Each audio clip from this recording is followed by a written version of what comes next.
नमस्कार दोस्तों, मेरा नाम है अमित। स्वागत है आप सबका डिफेंस कोड पे। और इस वीडियो में बात करने वाले हैं कुछ अपडेट के बारे में। और सबसे पहले अपडेट में बात कर लेंगे स्टेटमेंट के बारे में, जो कि Indian air force chief ACM Rakesh Singh Bhadauria ji ने दिया है। और इस स्टेटमेंट को एक पॉजिटिव स्टेटमेंट के रूप में आप देख सकते हो, या फिर यूँ कह लो कि जो भी लोग ये चाहते हैं कि भारत के जो भी फाइटर प्रोग्राम है, चाहे वो ORCA हो या फिर इंडियन एयरफोर्स का एडवांस मीडियम कॉम्बैट एयरक्राफ्ट हो AMCA हो, तो इन दोनों में जो इंजन लगाए जाने हैं उसको डेवलप करने का प्लान ऑलरेडी है। लेकिन यहाँ पे IAF चीफ ने ऐसा स्टेटमेंट दिया है कि आने वाला जो MMRCA 2.0 है वो तो होगा ही, लेकिन उसी MMRCA 2.0 में एक और क्लॉज ऐड किया जा रहा है। और इस क्लॉज के अंतर्गत जो कंपनी भी सेलेक्ट की जाएगी उसको भारत के इंडिजिनस एरोस्पेस इंजन मैन्युफैक्चर करने में हेल्प करनी ही पड़ेगी। तो ये क्लॉज भी इंक्लूड किया जा रहा है। और जैसा कि मैं इस बारे में ऑलरेडी बात कर चुका हूँ कि एरोस्पेस इंजन टेक्नोलॉजी के मामले में अभी दो ही ऐसे फ्रंट रनर है जिनके पास ये टेक्नोलॉजी, स्पेशली हॉट कोर की टेक्नोलॉजी एडवांस है। पहला आपका होगा US और दूसरा आपका फ्रांस या साफरान।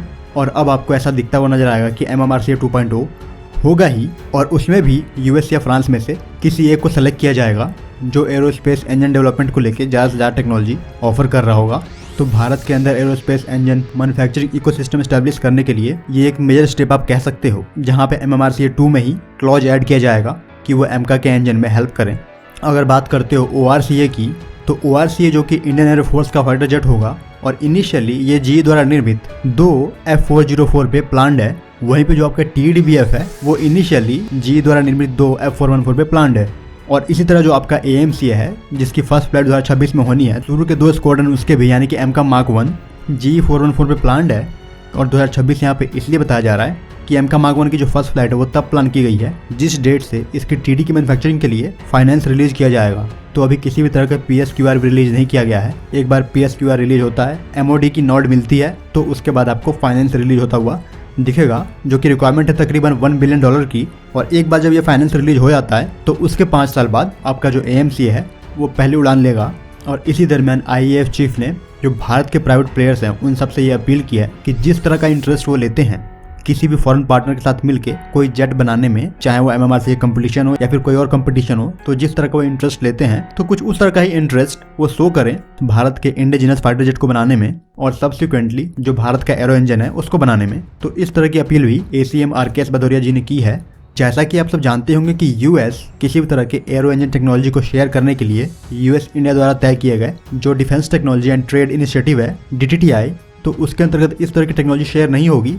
तो इससे वो ऑलरेडी इनकार कर चुका है। जहां तक बात है साफरान की, तो साफरान ने भी जो राफेल का ऑफसेट था उसके इन्वेस्टमेंट को लेके इंडियन कावेरी इंजन में एक प्रॉपर्टी राइट का इशू खड़ा कर रखा है, IPR का इशू। तो ये दोनों कंपनियां जिनके पास एरो इंजन डेवलप करने की टेक्नोलॉजी है वो कोई ना कोई टर्म एंड कंडीशन डाल के रोके पड़े हैं इन प्रोजेक्ट को। और शायद ये भी एक कारण है कि भारत कोई अलग से एरो इंजन के लिए टेंडर न निकाल के MMRCA 2.0 में ही ये क्लॉज ऐड करेगी। और अब यहाँ पे आपको भारत को हेल्प करनी पड़ेगी एरो इंजन डेवलप करने में।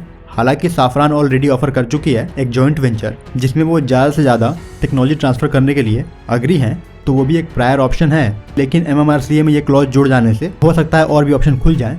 हालांकि जो रशियन ऑप्शन है इंजन का, उसकी तरफ IAF जाना नहीं चाहेगी, क्योंकि उनकी जो टेक्नोलॉजी है उसको US और UK के जो इंजन्स हैं उनके लेवल पे नहीं देखा जाता है। और इसका प्राइम एग्जांपल आप देख सकते हो कि चाइनीज ने रशियन इंजन कॉपी किए और फिर भी उन इंजन को वो परफेक्ट नहीं कर पाए हैं। तो रशियन जो एरो इंजन टेक्नोलॉजी है वो वेस्टर्न टेक्नोलॉजी के कंपेयर में उतनी एडवांस नहीं है। और ये भी एक कारण आपको दिखेगा कि MMRCA 2 में आपको कोई वेस्टर्न जेट ही दिखने जा रहा है अगर वो नए क्लॉज को फुलफिल करते हैं तो। और वेस्टर्न इंजन में भी मुझे नहीं लगता कि जो रॉयल्स रॉयस है वो कवर हो पाएगा, क्योंकि UK की तरफ से जो यूरोफाइटर टाइफून पार्टिसिपेट कर रहा है उसकी यूनिट कॉस्ट ऑलरेडी $140 मिलियन के अराउंड है। तो वो काफ़ी एक्सपेंसिव जेट है। सो अगर MMRCA 2.0 को लेके जो बजट क्रंच है वो नहीं रहता है तो आपको US और फ्रांस के जेट में से ही कोई एक जेट देखने को मिल सकता है। अगर IAF प्राइस की तरफ जाएगी तो हो सकता है रशियन जेट की तरफ जाए।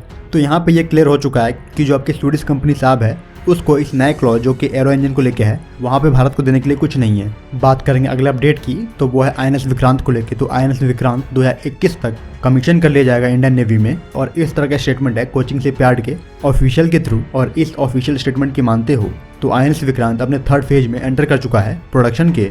और इस फेज में क्या होता है, जो भी आपकी अलग अलग मशीनरीज हैं उनके वर्क को तय करके इंटीग्रेट किया जाता है चाहे आपका प्रोपल्सन मैकेनिज्म हो या फिर पावर जनरेशन हो, तो इन दोनों को कोऑर्डिनेट किया जाएगा कि किस तरह से काम कर रहे हैं। और इसी फेज के दौरान जो सी ट्रायल्स है वो कंप्लीट किए जाएंगे, जहां पे एयरक्राफ्ट कैरियर की मैन्यूवरिंग क्षमता क्या है, क्या स्पीड रहेगी और किस तरह के ऑपरेशन एक्सपेक्ट कर सकते हैं। तो कुछ इस तरह के ट्रायल्स सी ट्रायल्स के अंतर्गत कंडक्ट किए जाएंगे और उसके बाद ये 2021 में कमीशन कर लिया जाएगा और फिर वहां से 1 साल और लगेगा इसके एविएशन ट्रायल में। और उस 1 साल के बाद ऐसा अनुमानित है कि 2022 के शुरू में इसको फुल्ली ऑपरेशनल बता दिया जाएगा।